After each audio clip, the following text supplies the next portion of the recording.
Oke, Assalamualaikum warahmatullahi wabarakatuh. Kembali lagi bersama saya Miftahul Salam di channelnya Tenda VIP Brebes. Ini adalah part 2 sambungan dari video part yang pertama. Kita bincang-bincang tentang dunia tenda, terutama tenda deso atau tenda desa ya.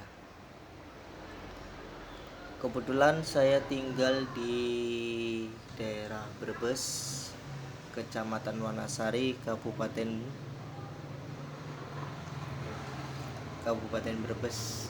Saya lupa ya. Kecamatan Wanasari, Desa Klampok, Kabupaten Brebes di Jawa Tengah.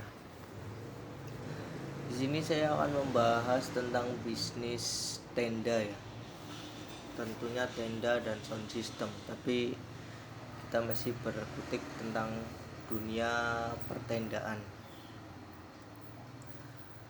Dunia tenda merintis saya adalah pembisnis tenda yang dari bawah, dalam artian apa yang video yang sebelumnya saya akan mengupload tenda-tenda yang mewah itu, tapi sebelumnya saya adalah pengusaha tenda kecil yang hanya mempunyai tenda yang berukuran paling 4x8, yang harga sewanya paling mahal dulu 800 ribuan, itu 3 hari, itu sangat murah.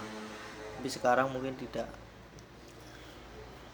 Tapi alhamdulillah dengan berkembangnya waktu, saya sudah mempunyai tenda yang cukup besar di wilayah Brebes, dan alhamdulillah bisnisnya maju dan sudah terpercaya untuk mengatasi beberapa instansi pemerintah yang ada di khususnya daerah Brebes, baik itu yang tingkatnya bupati ataupun tingkatnya, alhamdulillah tingkatnya menteri saya sudah pernah. Tapi itu tidak bisa didapatkan dengan mudah. Prosesnya, suka dukanya itu telah saya lalui. Dalam dunia pertendaan,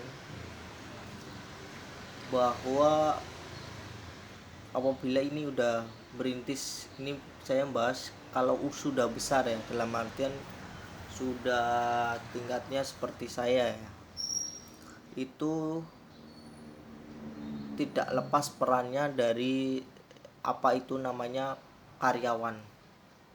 Jadi manajemen karyawan itu sangat penting, sebab mereka lah yang ada di garis depan, dalam artian mereka adalah yang bertemu langsung bersama customer ketika mengeksekusi di lapangan.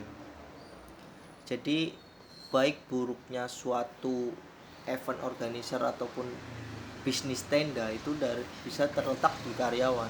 Jadi kita bisa lihat bagus atau jeleknya itu di karyawan. Jadi kita harus sebagai owner ataupun pemilik dari usaha tenda itu harus memperhatikan karyawan kita,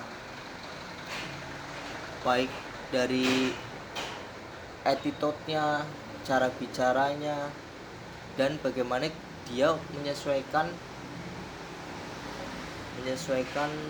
dengan siapa customernya. Jadi menghadapi customer itu, karyawan itu harus bagaimana kita sebagai owner harus tahu. Jadi gitu. Jadi karyawan itu tidak asal memilih ya. Dari pengalaman saya, itu harus ada attitude yang baik di dalam lapangan ataupun dalam job yang diterima, eksekusinya itu karyawan harus bagaimananya itu kita harus kasih tahu baik buruknya. Jadi kita sebagai owner tidak serta merta semuanya diserahkan ke karyawan. Setelah karyawan ada juga banyak sih, terutama memang ujung tombaknya adalah suatu karyawan dalam bisnis tenda. Karena pengalaman saya, baik buruknya suatu itu diatasi oleh karyawan yang ada di lokasi tersebut. Jadi alhamdulillah saya masih punya 8 karyawan. Mereka alhamdulillah masih bisa mengatasinya dengan baik. Jadi bagi para pembisnis tenda yang masih berkembang, ayo semangat, jangan patah semangat, terutama apabila baru merintis pertama. Soalnya saya sudah pernah keranapi bagaimana susahnya ketika merintis dari awal. Tapi kalau saya punya model bagaimana? Tapi punya model juga tetap.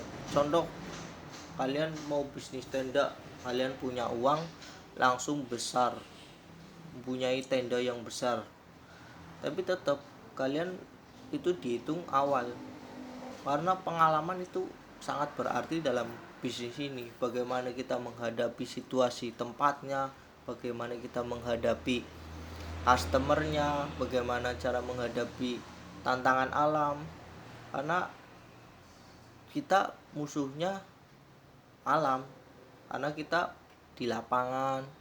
Bagaimana kita bisa memperhitungkan anginnya, bagaimana kekuatan tendanya, bagaimana, itu sangat penting dalam bisnis tenda. Jadi hal-hal seperti itu jangan disepelekan. Jadi untuk para pembisnis muda atau pembisnis yang baru merintis tenda, saya sarankan kuncinya yang pertama sabar. Karena kalau tidak sabar, ya udah bisa cepat kolab. Karena kalau baru pertama tidak mungkin langsung rame, jobnya tidak mungkin langsung rame. Mungkin 1 bulan satu bulan paling gitu. Tidak mungkin langsung banyak gitu, langsung kayak seperti contohnya saya, alhamdulillah minimal kalau nggak ada virus corona yang sekarang melanda, 1 bulan itu saya bisa menangani minimal 3-4 tempat lokasi yang berbeda. Nah itu, mungkin kalau ada pertanyaan bisa taruh di kolom komentar.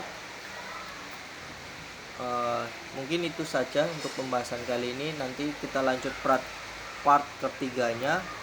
Cukup sekian. Wassalamualaikum warahmatullahi wabarakatuh. Salam tenda, salam layos, salam semangat.